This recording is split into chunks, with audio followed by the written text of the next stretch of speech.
not going to sit here and say, I'm going to do something that's only going to benefit black people. No. You know, this revolution is filled with so many ironies, really. First, you tell us that it is manly to keep your word, right? If you are a man, you keep your word. And now all of the black people in this country are demanding, and even the black people in the whole world are demanding, is that you keep your word. You told us we were free. Well, then show us that we're free. You told us that there is justice, equality for all in this country. Well, then stick to your word and let us see the justice and equality for all. Or else admit to us that you're not a man, you're a woman, you're afraid of us, you're afraid to give us equal stand. You're afraid that if you give us equal ground, that we will match you and we will override you.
Problem figuring out whether you're for me or Trump and you ain't black.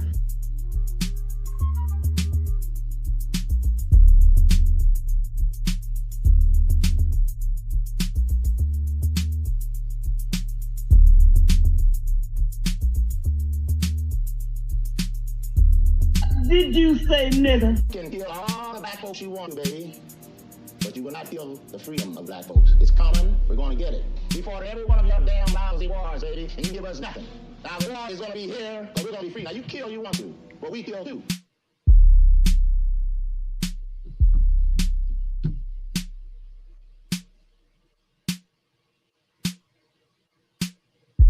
In my mind.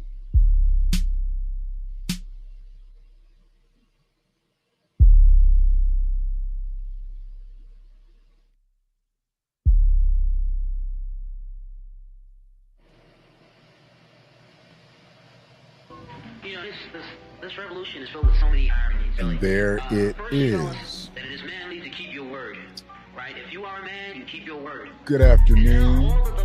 As the loop starts again. I don't know why I looped that song. Oh, I know why I looped it. So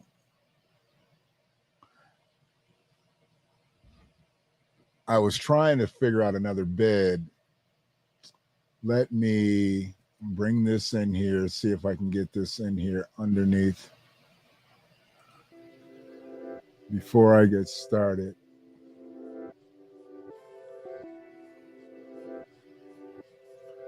There should be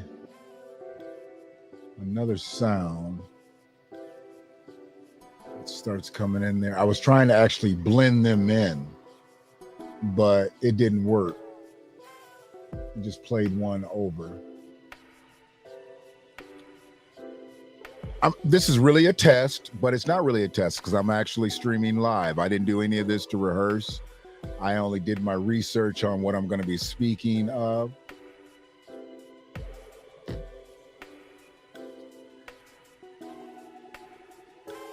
And I'm just trying to get this bed right.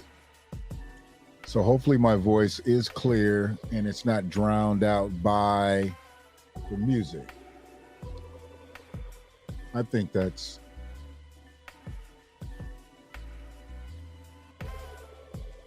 I'm gonna drop a little bit right there. Yeah, I like that right there. I'm coming through another device right now.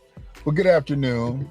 Anybody that's going to check this out on YouTube, The Villager on Deck YouTube channel, because that means you have subscribed to the Villager on Deck YouTube channel. That's a good thing. If you have not subscribed to the Villager on Deck YouTube channel, I'm not sure exactly why, but I would anticipate that you do so soon. It's just a suggestion. It's just a suggestion. But what I'm speaking about today is going to be the beginning of a series, a transformative discussion series, because I have other people that I'm going to be speaking about. A lot of people really don't think of Washtenaw County when the term redlining comes up. Excuse me. When the term redlining comes up, you generally don't hear about Washtenaw County, and I get that. I totally get that. And it's because people think of Washtenaw County as such a diverse area, a melting pot of sorts. Ann Arbor used to be called a melting pot. And now what I know about my hometown, I think we were just in a good space at a good time. And we were able to do some things that no other generation will ever do collectively in the city of Ann Arbor. Ann Arbor is what it is, and it's going to be what it's going to be, and I get it. But there's no reason for us not to talk about our history as we try to move forward. I don't believe you can actually move forward unless you know your history. And until we know our history about Washtenaw County, Ann Arbor, Ypsilanti, the surrounding cities and towns, I don't believe we can really talk about change in the county or even the state. People have to get to a point where they talk honestly about history. And a lot of people don't want to talk honestly about history. And that's why there's such an uproar with snatching history books out of libraries and schools and things like that. I get it. I totally understand why certain people don't want certain books to be in schools. I get it. But that's up to the people who the detriment started with. I mean, truly started with. That's for us to fight, because there was no mass situation where people had to fight for equity or even equality is what we were fighting for back then. There was no mass exodus of that before the civil rights movement. And now what you have is people who have suffered some type of discrimination on this soil.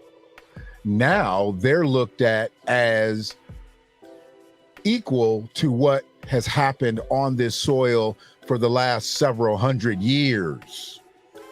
And I'm not trying to, and I do this a lot, and I'm going to stop apologizing, because if you know me, if you've listened to me, you understand me. I'm not trying to minimize anybody's detriment. I've said that before, and I probably will say it 3-4 more times.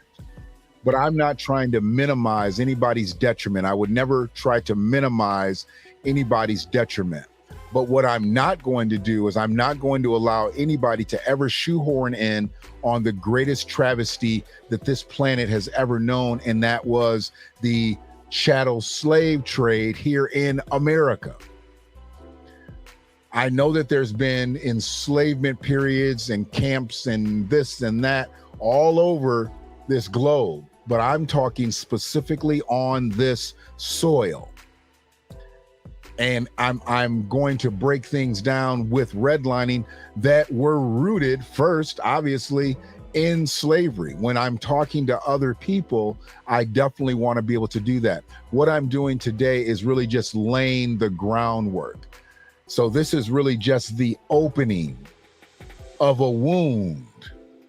It is the opening of a wound. Now, not just that, but it's going to be an opening of a discussion, but the wound of redlining, we are going to pull open. We're going to tear the Band-Aid off of it. And you know, when you take a Band-Aid off, you take it off very gently, very delicately, very lightly, because you don't want to disrupt the wound. But we ripping this one off. We ripping this Band-Aid off because we need to open up this wound. Not because we don't want that wound to heal, but there has been bloodshed over this wound, obviously. There has been hurt over this wound, obviously. There has been generational damage over this wound.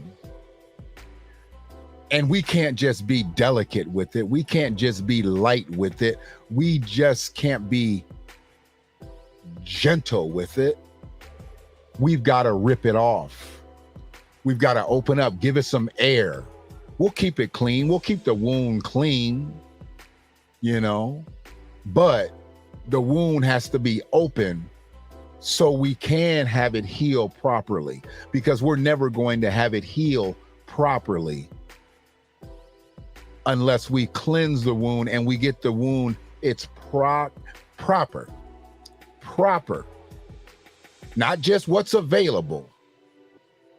We need its proper antidote. You know, they might have just gave us any old thing to put on a wound back in the day. We might have thought it was rubbing alcohol, and it might have been tequila. It might have been vodka. It might have been gin. We might have thought it was rubbing alcohol. I mean, it actually had alcohol in it, but it didn't mean that it was pure alcohol. It didn't mean it was medicinal alcohol. But we're looking for the proper antidote now. We've got to have the proper antidote now. If we don't have the proper antidote now, we don't have anything. So what I'm trying to work with, excuse me one moment.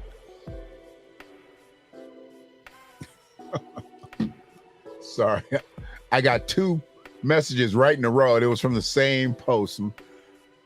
Oh, Ohio State fans, they some different folks. I tell you, I know Michigan fans is wild, but Ohio State fans, or they get insulted quick when you say something about them. And I was just being silly. So anyways, but redlining in Washtenaw County is a thing. And it's been a thing in the state of Michigan. And we'll focus on some things in the state of Michigan.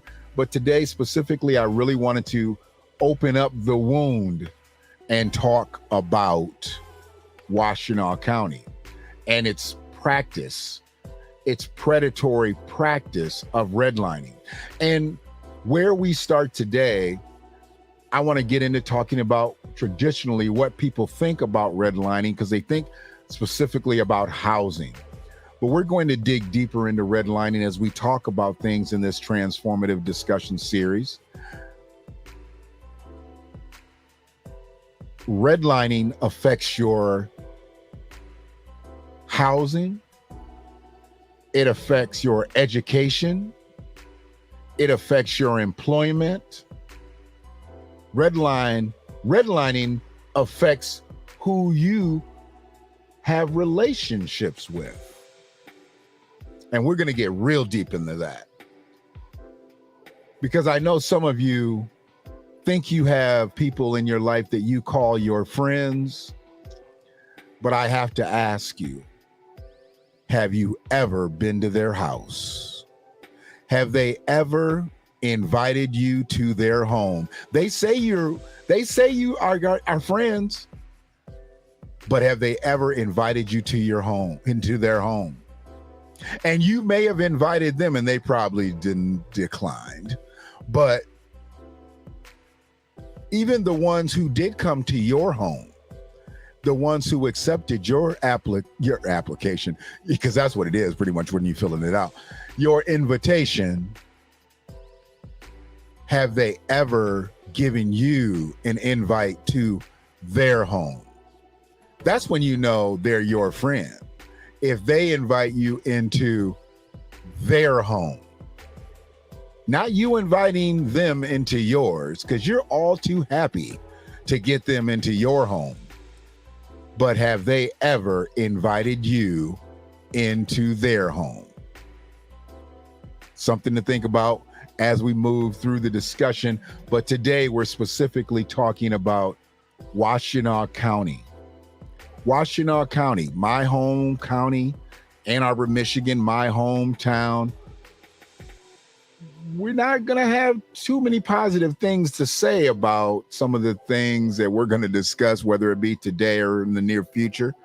But I still love the place where I came up. I wouldn't trade this existence, this upbringing, this opportunity to know what I know for anything else. And I know a lot of people say, oh, I wish I grew up here. I wish I grew up at this time period. I grew up in the time period that I was supposed to grow up in. And I learned things that I was supposed to learn. And I met people that I was supposed to meet. I know what I know now. And now I'm going to take what I know and what I continue to learn as I continue to research and just live, and make sure that people who come after me will at least be educated on this level, just on this, because we know this won't be taught in schools. Redlining in Washtenaw County is not going to be some civics teacher subject, but just maybe, they'll get someone like myself to come into their classroom and say, hey, we're going to talk about local politics and we'll talk about redlining. It just could happen. But listening to so many different things on redlining recently, as I did research and reading some of the things that I read, let me get to this PDF that I pulled. It was interesting. The 2017 Washtenaw County Assessment of Fair Housing. And I've gone over it a couple times, and there were a couple things that really hit home for me. So I wanted to talk about them. I wanted to get into them. I wanted to see them and have this be part of the opening, so I can really kind of lay some groundwork as to where I am. And for anybody that checks the live out, on this discussion, we are going to be speaking specifically about Washtenaw County.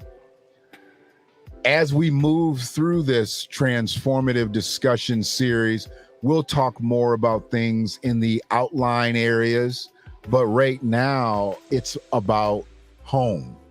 And home for me is Washtenaw County. So I want to talk about Washtenaw County today, and then we will branch out in the near future to talk about other areas that have gone through this same detrimental system, because that's indeed what it is. It is a system.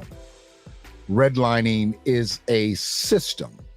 And for anybody that doesn't understand that it's a system, hopefully by the end of the opening today, you'll understand it's not only a system, it is full of hate. It's full of hate. Redlining was built on hate. Now, they can say that they built it on business and they were trying to move things forward, but no, redlining itself was built on hate. So we'll talk about that as well as we move through this transformative discussion series discussing redlining. So let me get to this screen share here. Give me one quick second.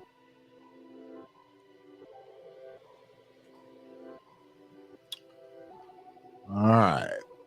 The disclaimer backdrop will be back there because we're going to be using some copyrighted materials, and I'm definitely citing disclaimer 107 because what we put up is for educational purposes.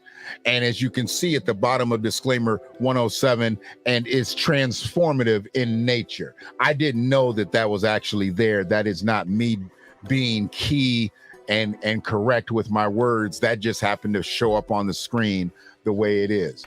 But segregation and integration, so close. It's a thin line between love and hate. This 2017 Washtenaw County assessment of fair housing came out. I didn't know about it back then, won't profess that I did. I didn't know about it until I really started looking up things in redlining. And this came up and I just bookmarked it, okay? But some of the things that it discussed were points that I wanted to hit early so I can come back to them when I'm speaking with others on the platform and we're discussing some of the roots of redlining. So segregation, integration, key findings.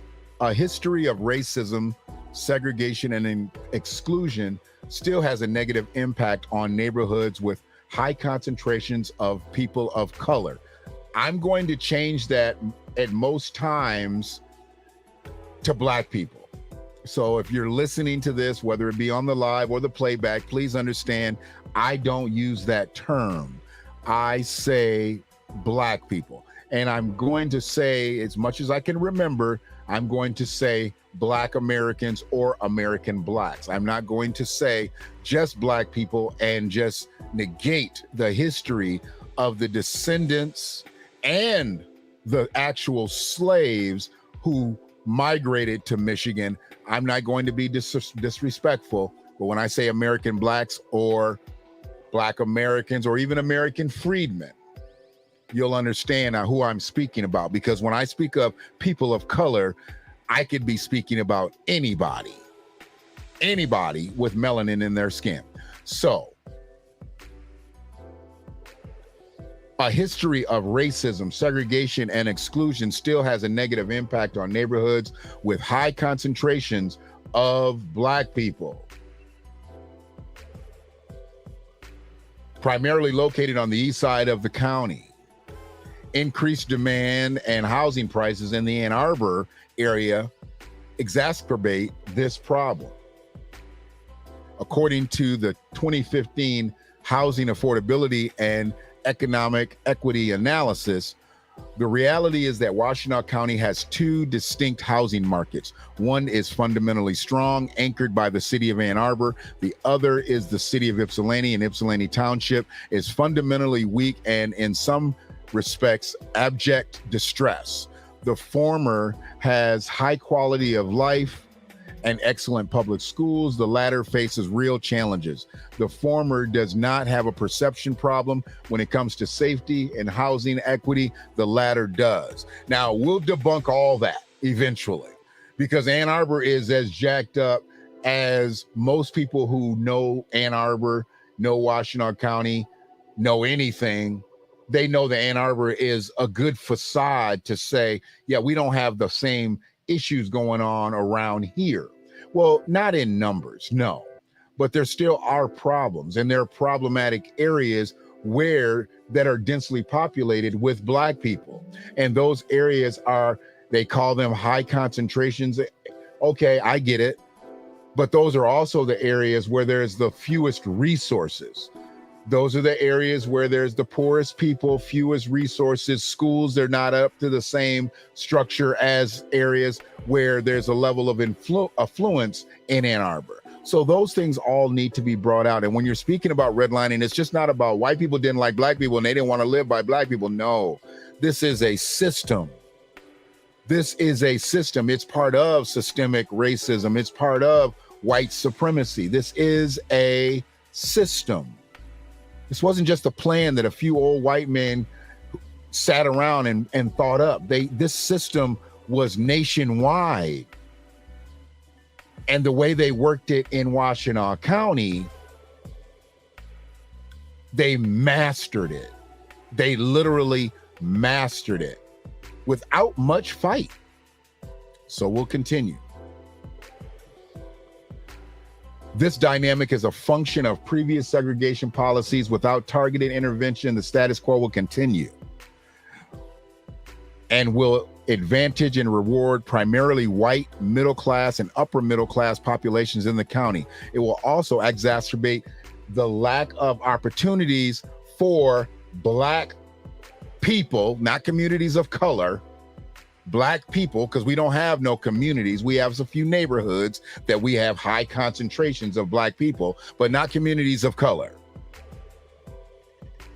Black people.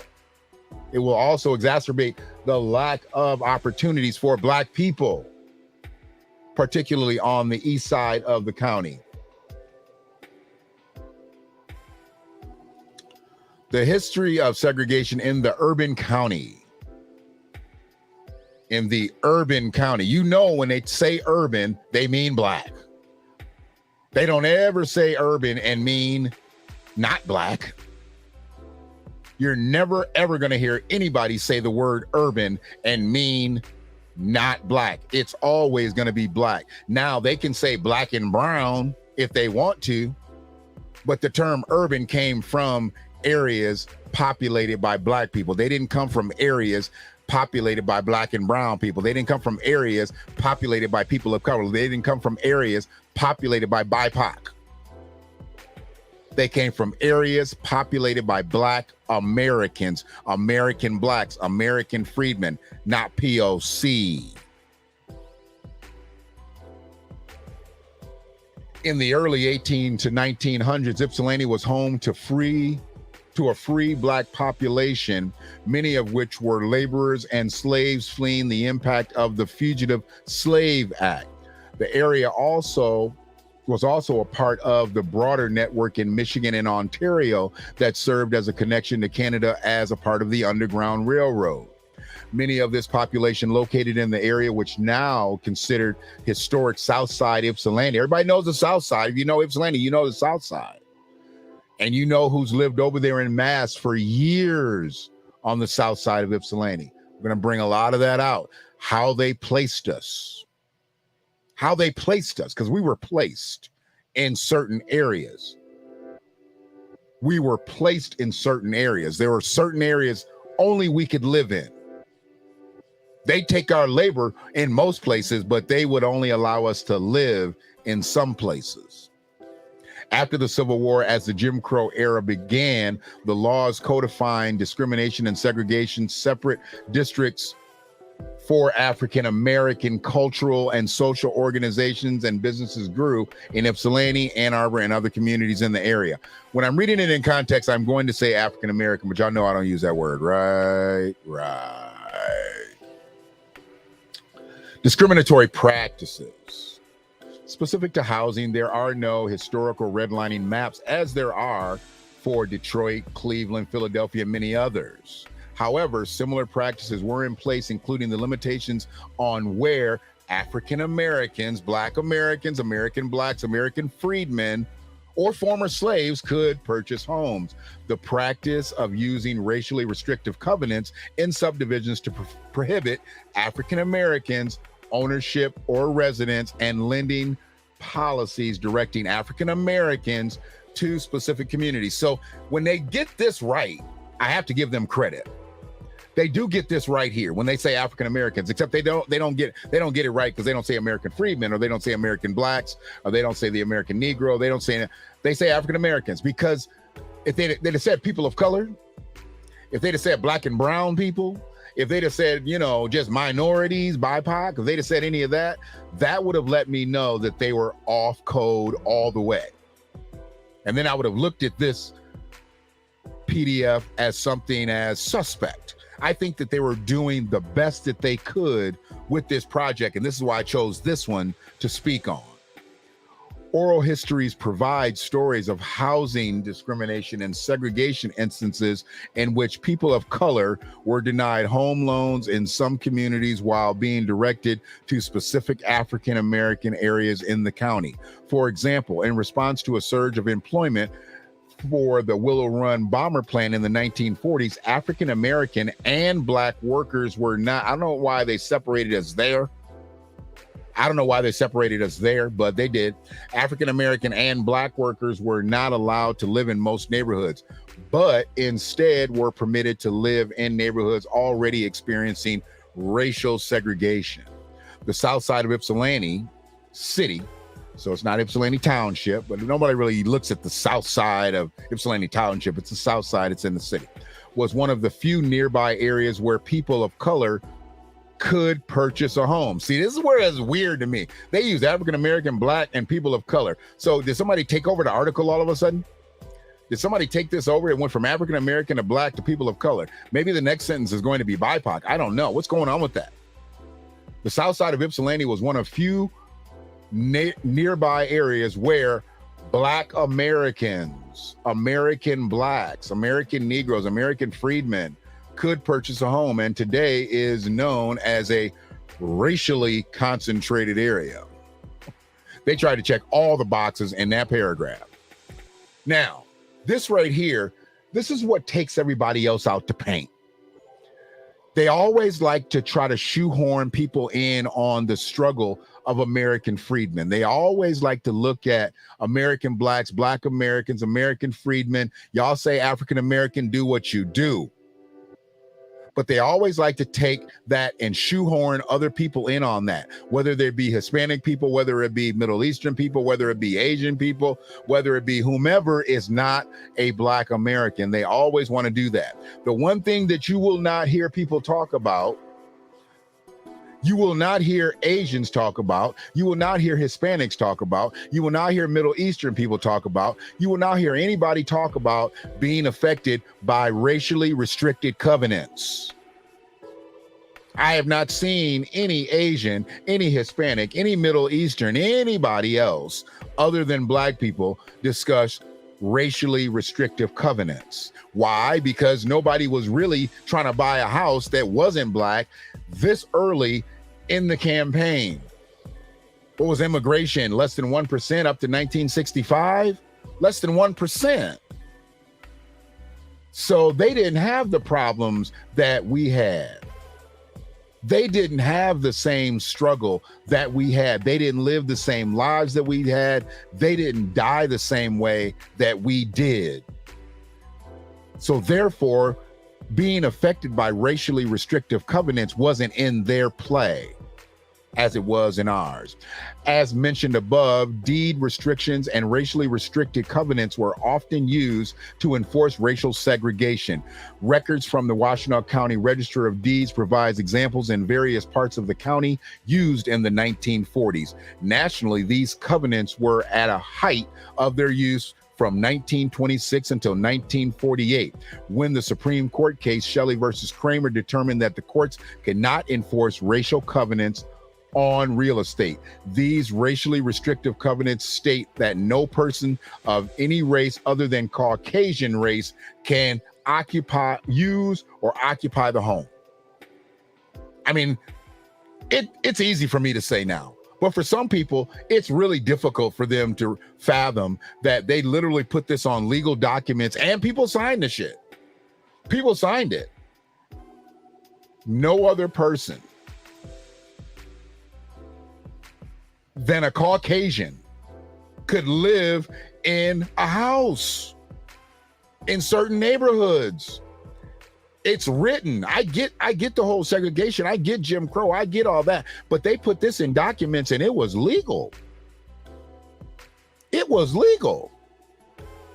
So when you do stuff like this, when you are detrimental to a people like this, you've got to really think like, okay, when we fought for equality, this is what we fought for. We fought so they couldn't put stuff like this in housing loan contracts and things like that. But we didn't specifically fight for us to be able to live in areas where they didn't kill the property value, because that's what they did. They put us in areas where the property values were less than zero. They were less than zero. And you couldn't build equity on the home that you may own. They knew these areas were dangerous. They tried to say that it was about redlining was about a financial risk to the loan institutions, but that's not true.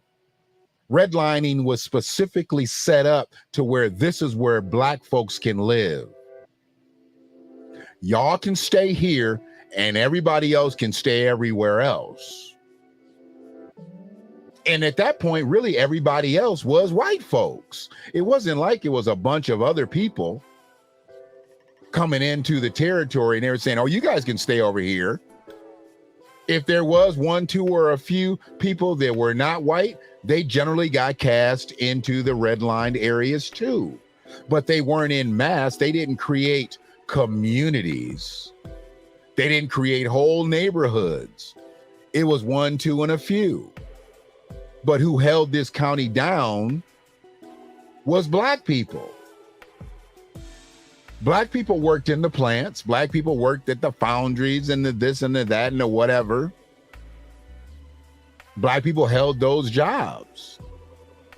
We've talked about this before. At one time, Black Americans, American Black folks were the only skilled tradespeople in this country. And it wasn't because everybody was so dumb. Well, kind of was, but it wasn't. What it was about was nobody else had been doing the work. Nobody else had been doing the work. Brother Black Seed, what's good with you? Sorry, I didn't see that earlier. Reading this document regarding redlining today, brother. So when people think about redlining, I know they specifically think about housing. But you have to understand, if they restricted where we live, they obviously restricted where we worked. Because we couldn't work too far from where we lived. Everybody didn't have a vehicle as everybody does today. And I know every single individual doesn't have a vehicle, but in mass, we all have transportation. And there wasn't public transportation like it is today. So when you think about moving somewhere, you had to think about, where am I going to find a job? I may be walking to work. I might not be able to catch public transportation. That thought process had to come into play. Whereas the counterpart at the time, the Caucasian race, if they could live anywhere they wanted to, we already know they could pretty much work anywhere they wanted to as well. That's just life in the big city, the big county. Hopefully you had a wonderful Father's Day on Sunday and you are still celebrating Black Seed. I see you with the babies out there doing your thing. You one of the real daddies. You one of the men that I salute out here. I absolutely salute you and salute other brothers just like you, because I know you're doing your thing as a parent, as a father, as a man, as a teacher, as the first educator of your kids. I know you out here doing your thing. Appreciate you, brother. Appreciate you. We trying, you know. I know I'm on a struggle stream level. I know the big platforms, they got so many other resources to be able to make their stuff just pop. I just come with the information. That's my whole demonstration. Just come with the truth, the information, and just leave it all on the table. Ain't nothing stuck on this microphone when I'm done. And where I'm going with things, I really got to start thinking on a more internalized format. I've dealt with some individuals out here lately, and it's just so crazy that I don't really get where people's lack of accountability is at this point. We've really lost that. And I don't know, maybe COVID took that away. Maybe COVID washed accountability away. in some situations. But where I'm at right now, I think your accountability needs to be at its highest heights. Because if we never believed that we all we got, we better realize it right now. We all we got. We all we got. And if you don't believe that we all we got, you better ask somebody. So these things were just dangerous. And here is one of the copies of one of the contracts. This is literally on a loan contract.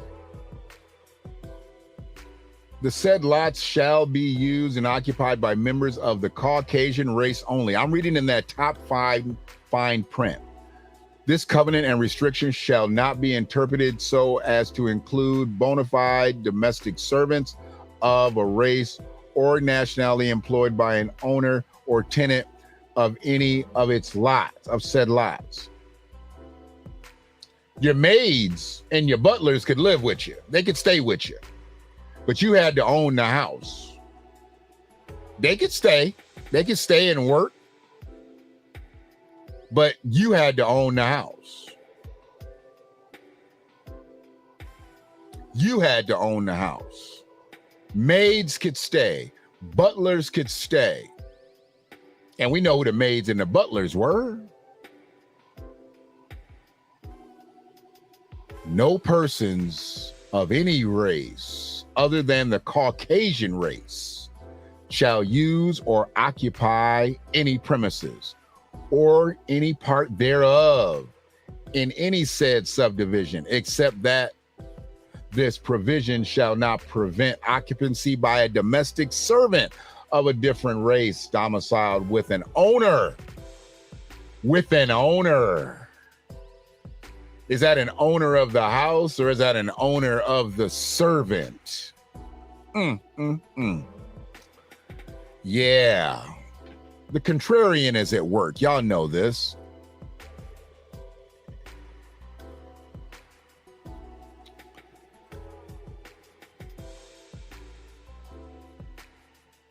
Appreciate you, brother. Appreciate you. I'm looking at things so clearly nowadays, and I can't be thrown off.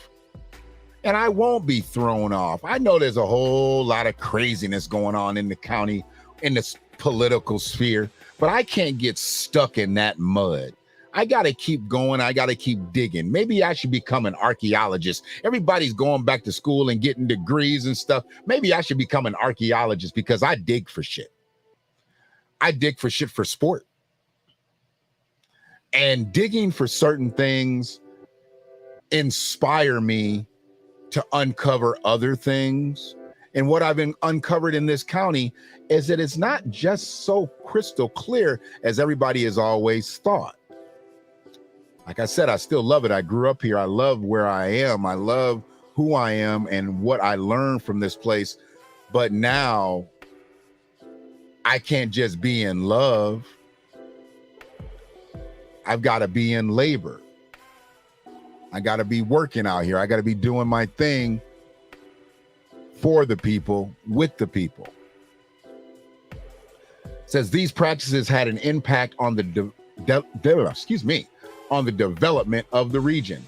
Looking back to census data from 1960, the areas of higher concentration of African American population are the, I hate the term Water Hill. It's the old neighborhood where my grandmother lived and my uncle and aunt lived and couple cousins lived. Still have friends over in that area, but they say Water Hill, you know, at Water Hill. No. It's not Water Hill. It's them streets off of Miller. That's what it is. It's them streets off of Miller. You know, your Gotts, your brooks, your miners, your fountains, you know, your springs. It's them streets, them summits, you know, them Hiscocks. That's not Water Hill. I'm trying to tell y'all. but people ain't listening. I get it. Water Hill, Carytown neighborhoods of Ann Arbor, the south side of Ypsilanti, including historic African American neighborhoods and portions of Superior and Ypsilanti Township on the east side of the county. So when you look at Ann Arbor, because anything basically going west of Ann Arbor has never been densely populated with American Black folks, Black Americans, American freedmen. Can't say former slaves didn't live on the west side of the county. Can't say that people were not indentured servants over on the western part of the county. Can't say, I don't know any of that. What I do know is densely populated areas start from the Ann Arbor area on east. Outside of the Ann Arbor neighborhoods, the areas showing higher African American populations in 1960 are similar today and include one of the racial, ethnically concentrated areas of poverty. Recap. Whatever. Then they start drawing up some maps, which I really don't want to get into today. I don't want to start blowing up maps and things like that. But the one thing that I did want to look into, kind of going back up,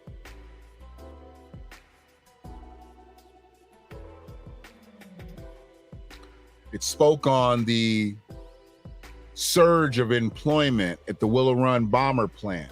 Well, there was a surge of employment at a lot of the plants around here.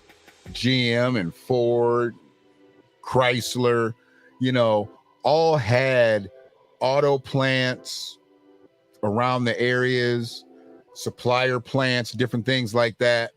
And that brought on a lot of opportunity for jobs for Black folks if they could get in. One of the things I've always loved to hear how people who had ran across my father back in the day and he had helped them get into plants and it kept them from having to move back down south. You know, you don't know how many times I've heard, if it hadn't been for your daddy, I'd have had to go back to Mississippi, Alabama, or Georgia. And allows me to stick my chest out to know that my father not only helped people, because I know he helped people, and I knew that about him, but he literally did things, and he hated Black folks begging. He hated it. And I would ask him sometimes, like, why do you do that? Why do you do things like that? He's like, I hate, and I'm gonna use the term because I'm gonna say what he said. I hate to see niggas begging. That's what he said. I hate to see niggas begging. And that was the term that it's ingrained in me now. I do not like seeing us beg for anything. And I don't think we need to be begging for anything ever. We should never be begging. We should never be put into a state where we are begging for anything. And do you see anybody else out here begging? They're not begging, they're getting because they are leveraging who they are. We don't leverage who we are as a collective. We want to have all these different divisions and shit. We're not a sports league. What American Black people, Black American freedmen, what we need to understand now, we are not the NBA. We are not the NFL. We are not the MLB. We are not the NHL. We are not a sports league. We cannot be made up of multiple teams and have multiple divisions. We need to act effectively, and that's the only way we're going to make this shit work, is to act effectively and collectively. But don't listen to me, because most don't. Keep working individually and see how far you get. Based on a name, based on a religion, based on a, come on, man. Keep doing the same shit that we've done for over 100 years. This is why the whole Pan-Africanism thing doesn't play anymore. It had its time. We rode that wave. That water ran dry. But y'all keep rocking that red, black, and green. Here? Y'all keep rocking that red, black, and green, because that's just gonna be what you gonna be. So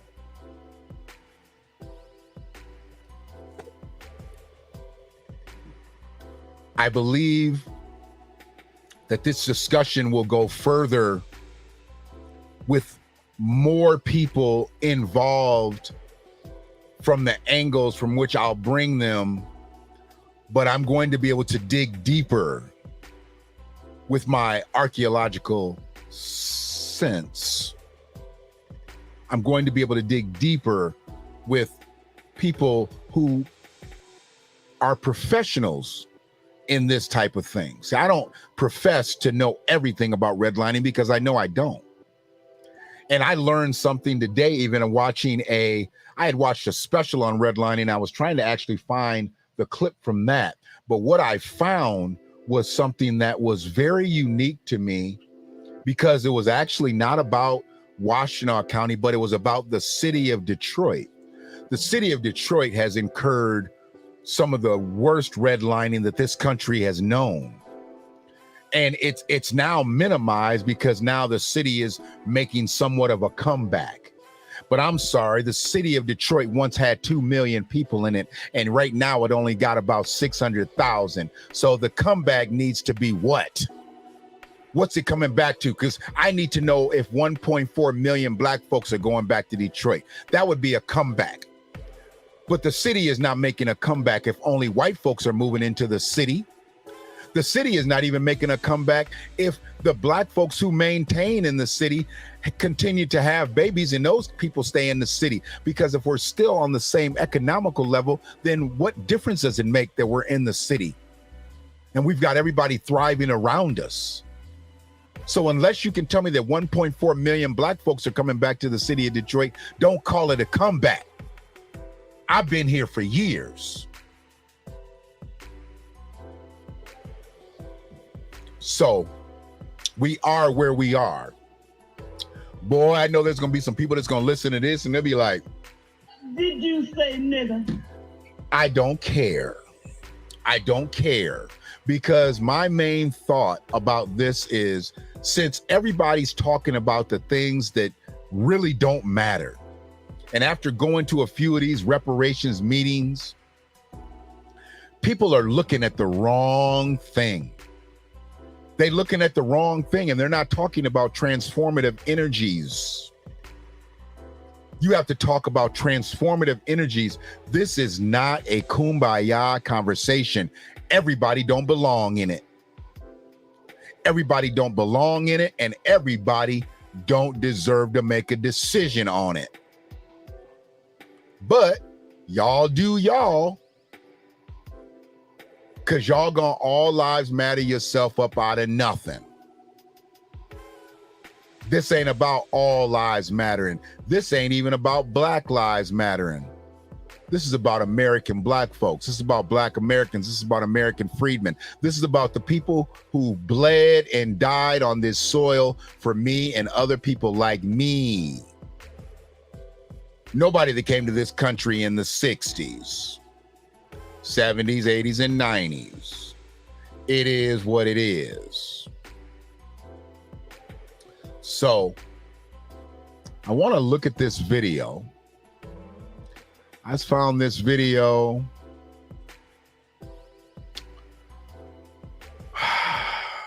It was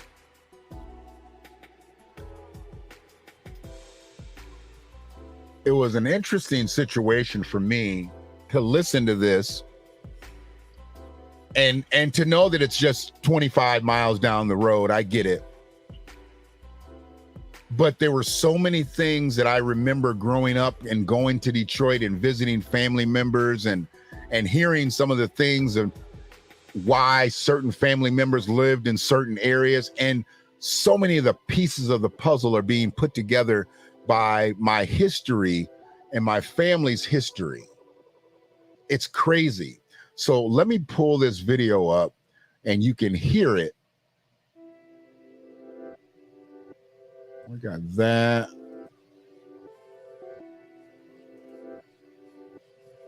I think that's in there. Is that in there? Yeah, it's in there. All right. Check this video out because it's Interesting to say the least. It's interesting to say the least. But check it out, and then we'll get right back to the discussion. Now, the list of ingredients in this crisis is quite lengthy, but let's now take a look at one that is so often mentioned but not as often understood. You're right. We're talking about systemic racism. It shows up across systems in our community, such as education, the criminal justice system, employment, and housing. And as far as housing goes, you need look no further than what happened right here in Detroit. Historically speaking, owning a home is the easiest way for an American family to build wealth. But that opportunity was not always available to Blacks. And that exclusion reverberates in our neighborhoods and communities today. From 1930 to 1970, lots of people moved to Detroit. Blacks, whites, and immigrants all wanted the American dream. It seemed attainable in large thanks to the burgeoning auto industry.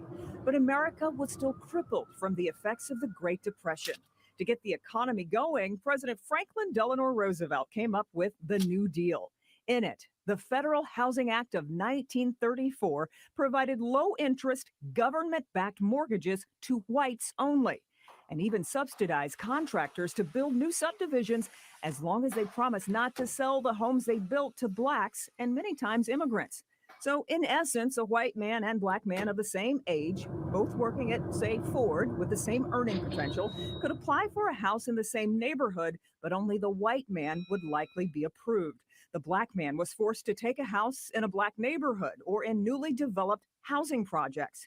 So to streamline the process, the government and neighborhood associations used tactics such as redlining and restrictive covenants to keep non-whites out. If landlords rented to Blacks, they'd charge them more than whites.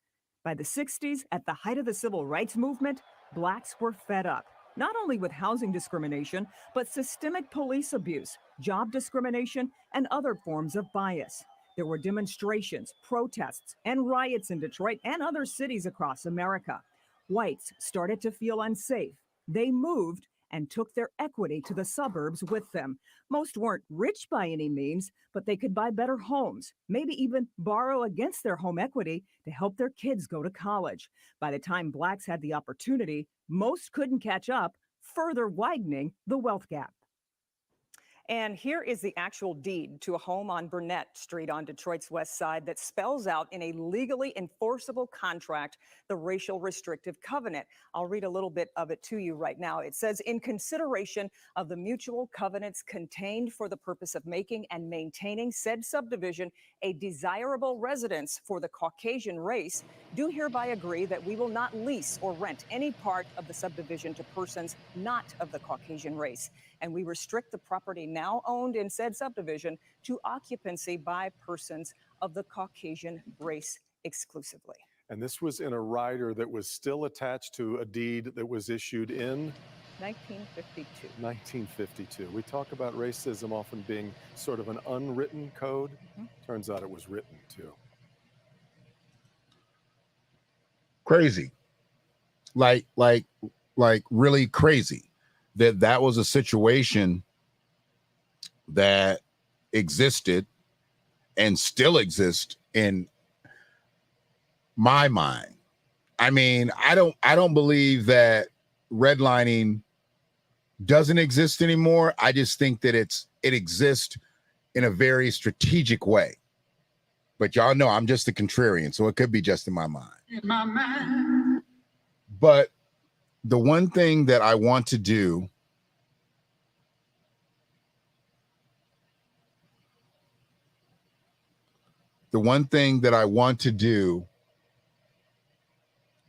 is make sure that what I'm saying here today is I want to be clear. I want to be concise as we move forward and dig deeper into this discussion. It's got to mean something. It's got to mean something. And the only way things mean anything to me these days is they've got to change. They've got to move. They can't stay the same. They can't stay the same. If they stay the same, where are we? What are we doing? With the way this world is moving, I literally was just messaging someone back and forth, and they're in a restaurant in the city of Ann Arbor, and they had one of those electric waiters today. They said they'd ordered their food. I guess they ordered like on the tablet and all that stuff, and then the robot shows up.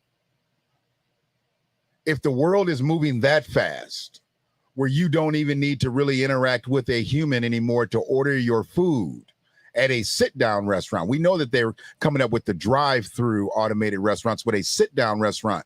Where do you think we need to be when we're talking about redlining in Washtenaw? We don't need to be just talking about studies and research and things that had happened. We need to be talking about change. We need to be talking about advancement. And if we're not talking about advancement, then I'm not sure exactly what we're talking about. So I'm going to get out of here because I don't think I need to really be here longer than what I was. Appreciate you, Black Seed, for showing up in the chat. I know these discussions are never, ever going to be popular ones. I know these discussions are never going to be something that people want to dip into, especially most people are at the office right now. And you really don't want this up on your screen, redlining Washtenaw County. I get that. You know, people that are looking at it on their smartphones even, you know, you might not want this to be something that people that you're around to see. So I'm probably going to get more views where people watch and listen in their privacy than I will during the day. I get people all the time to say, yeah, I watch you at work, you know, when you're on during the day. This might not be the one that you want to have up on the screen, because all I put up on the screen today was redlining Washtenaw County, then some text about discriminatory practices, then a video about discriminatory practices in the city of Detroit. So it ain't been the sexiest. It ain't been the sexiest thing to actually put up, but I'm good. You know, I'm good. I feel the way I feel. I'm going to do what I'm going to do. And we have to make things move, you know, because if I'm not making things move, I'm not even out here doing anything. My biggest thing is to make things move. And I'm going to move on out the way and let you get on with the rest of your day. Whenever you check this out, I appreciate you. Make sure you are subscribing to the Villager on Deck YouTube channel. Villager on Deck YouTube channel. Make sure you are subscribing to that. If you're not subscribing to that, you're just checking the videos out on Facebook. I get it. I get it. Some people just don't do that anymore. Many people don't do YouTube anymore from what I'm hearing. They're watching these other platforms that are coming along. A lot of people have things against YouTube, so I get that. But YouTube still has the platform. They basically have a lock on podcast platforming. But we're going to start working towards some other angles. That's why it's easier to do the audio only sometimes, or really having minimal slides. Even having minimal slides, I read them out so we can start doing some audio only formats and work angles from there. But to everybody and all the fathers, once again, happy Father's Day. I know it's Wednesday, but that's okay. Happy Father's Day. It's Father's Day every day. You be a daddy every day. You teach your kids every day. You teach your grandkids every day you possibly can. It's Father's Day. Appreciate you, Black Seed. Appreciate you. We gonna chop it up real soon on the phone. You know, I always love this brother's energy. You know, my biggest thing is the people that I've met through, you know, this struggle, this conquest, as they call it, for reparations. The solid people, man. I don't want to lose them on any level, whether we talking about reparations or not. I just like solid individuals. And Brother Derek, you've always been that. Brother E. Culliver, man, thoughts and love to the family. Sister Ella has gone on to be with the ancestors. I remember working with her down at Campus Inn back in the day. And that was part of the glory days of Ann Arbor, you know, back then. But I remember working with her and Miss Rosie and everybody, you know, they was always good to me. They always made sure I got what I needed, you know. Kept that place immaculate. Kept that place immaculate, you know.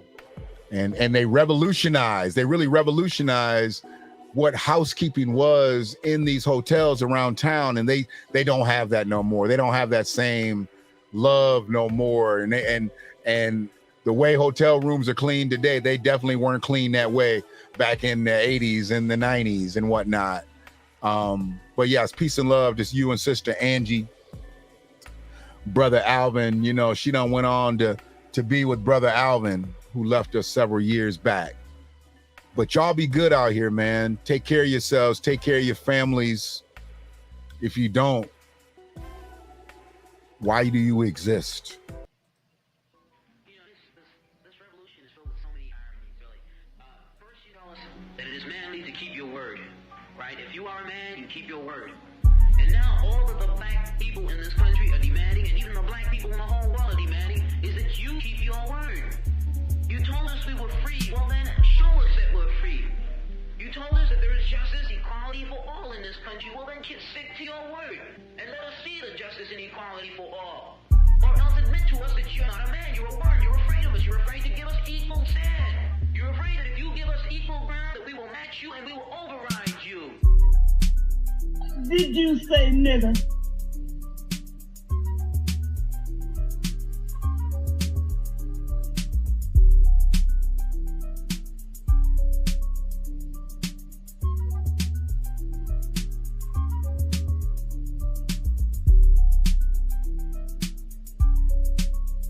I'm not gonna sit here and say I'm gonna do something that's only gonna benefit black people. No.